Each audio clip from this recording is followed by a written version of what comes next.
트럼프 미국 대통령의 예루살렘 선언 이후 갈등이 점점 심해지고 있습니다. 최인택 중앙일보 국제전문기자와 좀 더 자세한 내용 살펴보겠습니다. 어서 오세요. 안녕하십니까. 네, 특히 아랍권 국가들의 반발 수위가 점점 높아가고 있습니다. 이른바 분노의 날 시위에서 이스라엘군과 팔레스타인 시위대가 충돌해서 사망자가 발생했고요. 앞서 전해드린 대로 이스라엘 보안요원에 대한 테러도 발생을 했습니다. 5차 중동 전쟁을 우려하는 목소리까지 나오는데 이번 사태 어디까지 파장이 미칠 것으로 보시는지요? 예, 5차 중동 전쟁까지 벌이려면은 아랍 국가들이 이스라엘 공격해야 되는데 지금 그럴 수 있는 상황이 아닙니다. 경제적, 군사적, 정치적으로 어떤 전쟁을 일으킬 수 있는 상황은 아니고요. 아주 강력하게 불만을 그 외교적 수단이나 다양한 방식으로 이제 취할 수 있겠죠. 대신에 이제 그 팔레스타인 주민들의 그 민중 봉기, 지금까지 이제 1987년부터 94년 그리고 2000년에 이제 걸쳐서 2차에 걸쳐서 그 민중 봉기인 인티파다가 있었는데요. 제3차 인티파다가 벌어지지 않을까 그런 우려를 합니다. 그리고 지금 사망자가 발생한 게 시위가 격렬해서 그 와중에 이제 그 폭력화되어서 그런 사망자가 난 게 아니고 그 가자 지구에서 예루살렘이라든지 인근 그 팔레스타인 요르단강 서안 지구가 아니고 거기가 떨어져 있는 그 하마스라는 좀 약간 좀 강력한 정파가 그 무장 정파가 지배하고 있는 그 가자 지구에서 이스라엘을 향해서 이제 로켓포를 발사했습니다. 이 때문에 이스라엘 전투기가 이제 폭격해서 보복 폭격을 하는 과정에서 2명이 사망했고, 그리고 가자 지구에서 이제 시위를 하다가 고무탄을 쏘았는데 고무탄이 사실 그 살상 가능성이 있는 탄입니다. 그 때문에 2명이 사망하는 등 이제 4명이 사망했고요. 여기에 잇따라서 이제 방금 보도했다시피 이스라엘 보안요원에 대한 그 어떤 흉기 공격이라든지 이런 그 일들이 발생을 하고 있습니다. 문제는 이게 하나의 도화선으로 더 커질 수 있다는 거죠. 지금까지는 아직까지는 그렇게 이제 우려할 정도의 큰 상황은 아닌데 이게 시작일 수 있다는 겁니다. 그게 우려되는 거죠. 네. 지금 아랍 국가들은 미국과의 대화는 없다는 그런 입장인 것 같습니다. 그걸 볼 수 있는 게 이제 미국 부통령이 이번 달 말에 이제 중동을 방문할 예정인데 팔레스타인 대통령이 만나지 않겠다고 그랬다면서요? 예, 팔레스타인 정부의 그 마무드 아바스는 사실은 굉장히 허약한 상황입니다. 지금 이제 팔레스타인 그 정부는 양쪽으로 나눠져 있습니다.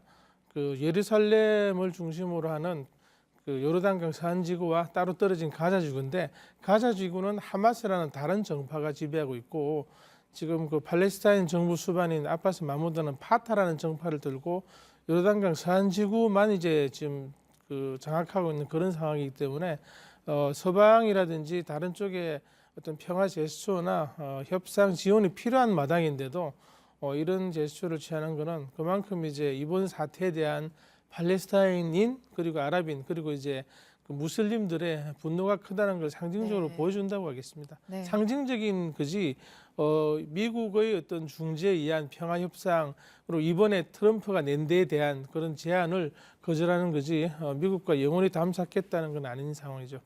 네, 현재로서는 5차 중동 전쟁까지 이어질 가능성은 높지 않다. 앞서 이렇게 말씀을 해주셨는데 중동 국가들이 이처럼 규탄 성명이나 시위 정도 진행하는 것으로 그치고 실질적으로 미국이 압박받을 만한 그런 집단 행동에 나서기는 어렵다. 이런 분석들이 나옵니다. 좀 그렇죠. 아랍연맹 22개국이 있는데요. 사실상 이제 그 친미 국가라고 볼 수 있는 그 이집트의 그 아랍연맹 사무국이 있고, 이 아랍연맹 사무국장은 계속적으로 이집트에서 맡아왔습니다. 네. 그리고 이제 아랍연맹 22개국을 전체 합치면은 그 GDP가 어떤 구매력 기준으로 세계 4위 정도입니다. 그런데 1인당 GDP는 만 불이 안 되는 가난한 지역입니다. 그렇기 때문에 이 국력이라든지 여러 가지 상황상 집단적으로 미국에 대항하기는 쉽지 않은 상황이고요. 그리고 그 내부에 있는 사우디라든지 아랍에미리트는 친미 국가이지만 이번에 이제 미국에 대해 미국 트럼프의 예루살렘 이스라엘 수도 지정이라는 인정이라는 여기에 대해서 이제 반대를 하고 있는 거죠. 이 두 나라는 미국 무기의 그 최대 구매자 중에 하나입니다. 이런 상황에서 자국의 이제 국방에 이제 중요한 미제 무기를 공급하는 미국과 이번 사안에 대해서는 척지고 서로 이제 저항하고 반대 의견을 말하겠지만 외교적으로 장기적으로 척지기는 쉽지 않은 상황입니다. 그래서 지금 상황이 이제 문제는 시간이다, 그렇게 볼 수도 있겠습니다. 네, 그러니까 아랍 국가들의 입장이 다 다르기 때문에 아마 트럼프 대통령도 이걸 생각해서 이번에 이런 선언을 했을 것이다라는 그렇죠. 얘기도 있고요. 분열과 네. 집단 행동을 하기 쉽지 않을 것이라는 그런 걸 이제 분명히 보고 행동을 한 것으로 보입니다. 근데 실제로 또 유엔 안보리 긴급회의에서도 별다른 해법이 나오지 못한 걸 보면 그런 것 같기도 합니다. 그렇죠. 안보리에서 안보리 회원국 15개국 중에 모든 14개국 모든 회원국이 미국의 행동을 지적하고 거기에 대해서 이제 어떤 반발을 했는데요. 그럼에도 불구하고 미국에 대해서 어떤 제재를 할 수도 없는 상황이고 네. 안보리 상임 이사국인 마당에 안보리에서 거부권만 행사하면은 어떤 결의안도 할 수 없기 때문에 지금 안보리 자체가 굉장히 무력화된 그런 상황으로 보입니다. 네, 끝으로 한 가지만 질문을 더 드리겠습니다. 트럼프 미국 대통령이 트위터에다가 나는 대선 공약을 지킨 것일 뿐이다 이런 글을 남기면서 여전히 주장을 굽히지 않고 있습니다. 이 같은 트럼프식 접근법 여러 가지 면에서 우려가 된다고 볼 수 있을 것 같습니다. 예, 트럼프는 지난 대선 때 텔아비브에 있는 미국 대사관을 바로 이제 당선만 되면은 예루살렘으로 옮기겠다는 얘기를 여러 차례 했습니다.